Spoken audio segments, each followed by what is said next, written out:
एक दफा का जिक्र है। सरसब्ज पहाड़ियों से घिरी हुई एक छोटी सी बस्ती में दो बहन भाई रहते थे, राफी और आयशा। राफी, बड़ा भाई, अपनी चालाकी के लिए मशहूर था, मगर वो अक्सर अपनी चालाकी को शरारतों के लिए इस्तेमाल करता था।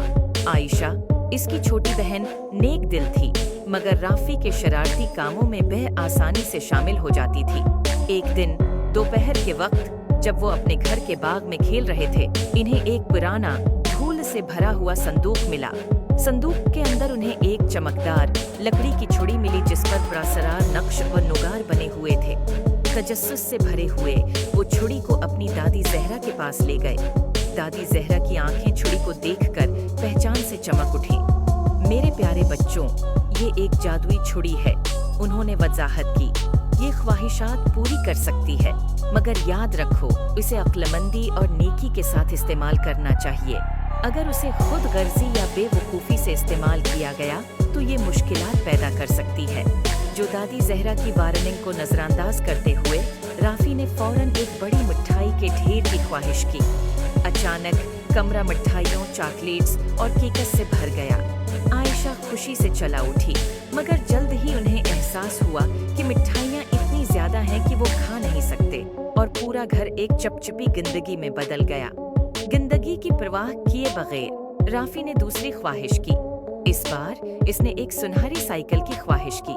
एक चमकदार सुनहरी साइकिल जाहिर हुई, मगर ये इतनी भारी थी कि चलाने में मुश्किल थी, और जैसे ही राफी ने उसे चलाने की कोशिश की, वो टूट गई। मायूस होकर इसने एक के बाद एक ख्वाहिश करना जारी रखा। हर एक ख्वाहिश का नतीजा किसी न किसी मुसीबत में निकला।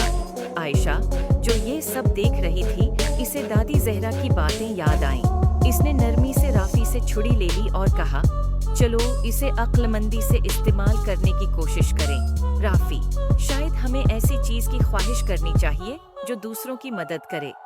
राफी ने हचकचाते हुए इत्तेफाक किया।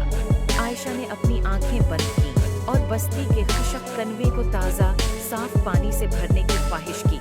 जादुई छुड़ी रोशन हो गई, और जब वो कनवे की तरफ दौड़े तो उन्हें कनवा चमकते हुए पानी से भरा हुआ मिला। देहाती खुशी से झूम उठे और राफी और आयशा का शुक्रिया अदा करने लगे।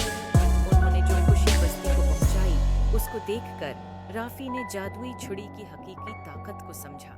इसने अपनी पिछली बेवकूफ़ियों के लिए आयशा और दादी जहरा से माजरत की। इस दिन के बाद राफी और आयशा ने जादुई छुड़ी को सिर्फ नेक कामों के लिए इस्तेमाल किया, जिससे उनकी बस्ती खुशहाल हो गई।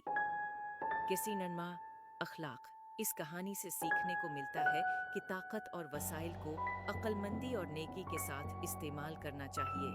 खुद गर्जी या बेवकूफ़ाना अमल मुसीबत ला सकते हैं, मगर जब उन्हें दूसरों की मदद के लिए इस्तेमाल किया जाए तो वो खुशी और खुशहाली ला सकते हैं।